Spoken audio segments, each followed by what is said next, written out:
Actually ito kung okay lang naman yung daloy ng inyong relationship, yes, try mo lang gawin ng isang araw. Pero kung sa tingin mo parang hindi pa rin tumatalab sa kanya, gawin mo ng 2 days.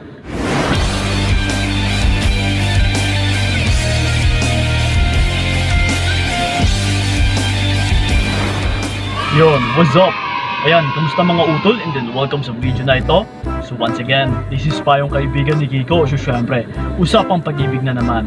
Sa mga hindi pa pala nakapag-subscribe at saka nakapag-follow ng aking FB page at saka sa YouTube channel, alam nyo na yung dapat ninyong gawin. Okay? So ito mga utol, ang magiging topic natin sa video na ito is do this para ma-miss ka niya at habulin. Yes. Ito mga utol naranasan nyo na ba na na-miss kayo ng mga partner ninyo? Or naranasan nyo na rin ba na hinahabol-habol kayo ng mga partner ninyo? Yes?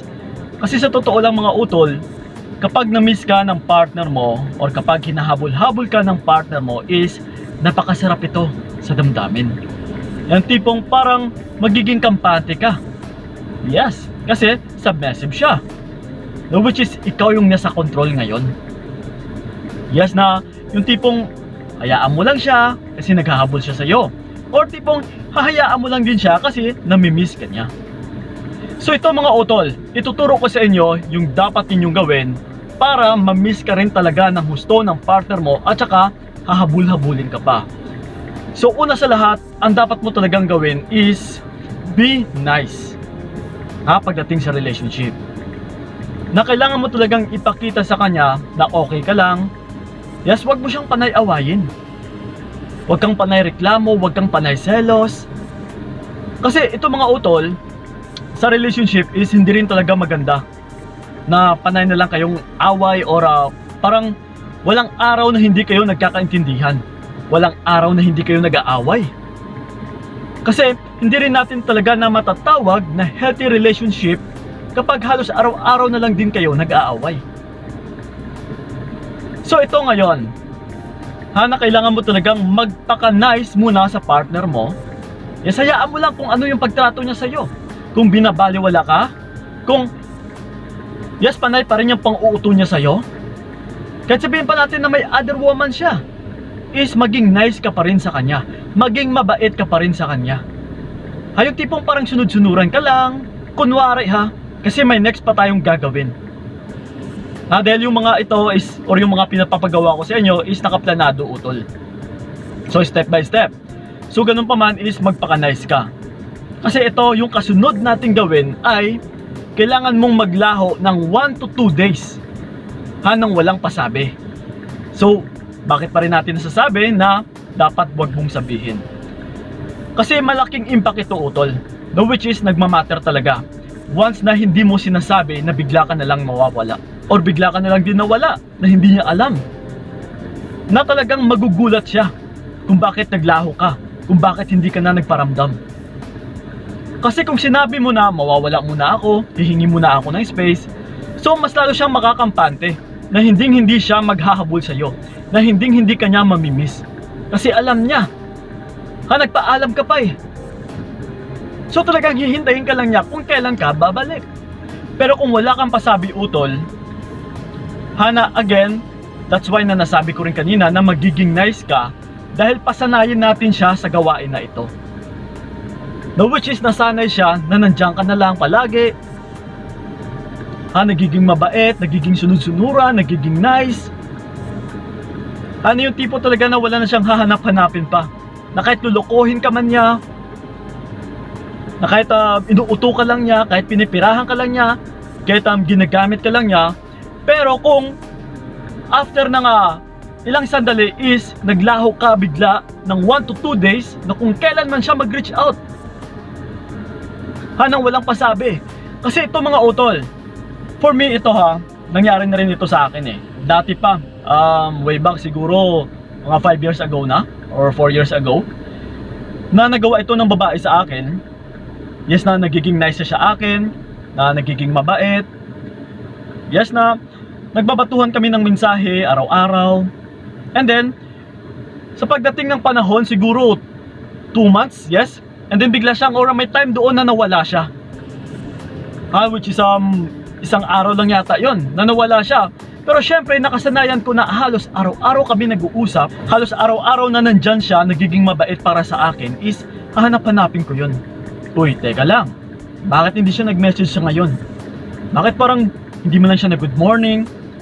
And then yes, hinintay ko na baka busy lang.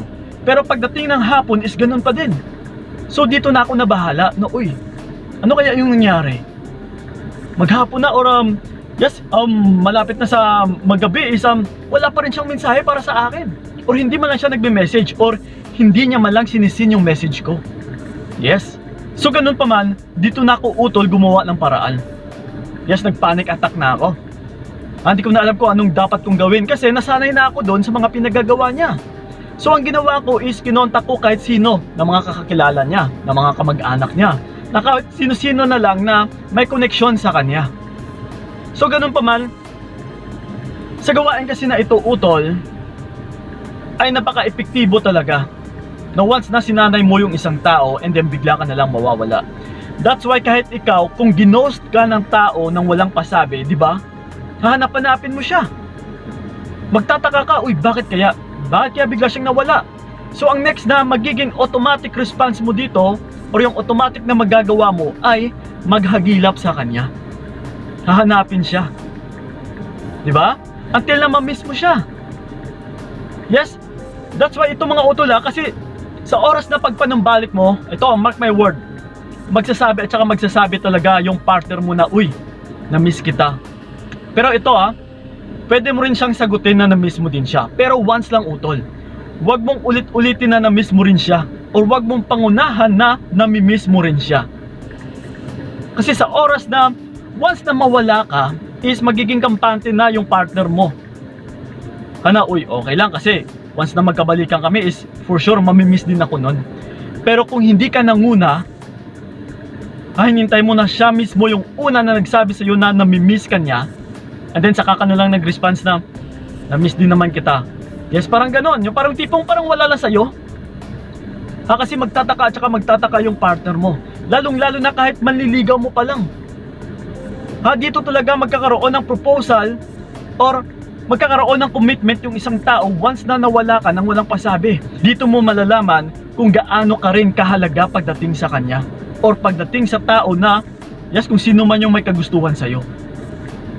Or sa tao na partner mo or sa may manliligaw mo or sa mga nagloloko lang sa'yo. Yes.